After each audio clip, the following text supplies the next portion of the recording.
Good afternoon.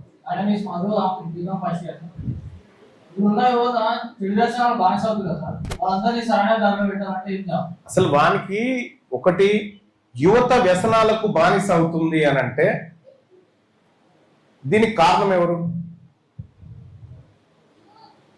దానికి కారణం ఏమీ లేదు. అందుకే అంబేద్కర్ మీకు పదే పదే చెప్పిండు, పొలిటికల్ పవర్ అనేటువంటి మాస్టర్ కి సరైన వ్యక్తి చేతిలో ఉండాలా.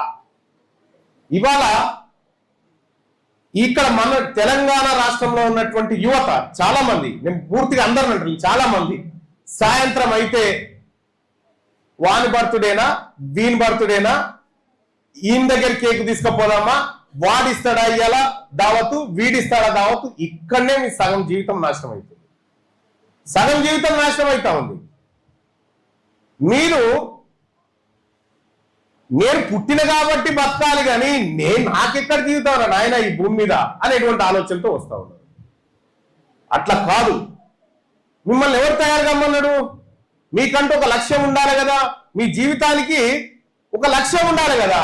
ఆ లక్ష్యాన్ని వదిలిపెట్టి ఇవాళ యువత అంతా నిజంగా చెప్తా ఉన్నా కదా, ఈ రాష్ట్ర ప్రభుత్వం మిమ్మల్ని ఎక్కువ తాగుబోతులను చేయడం వల్ల ఎక్కువ సంపాదించుకోగలుగుతా ఉంది. అందుకోసమే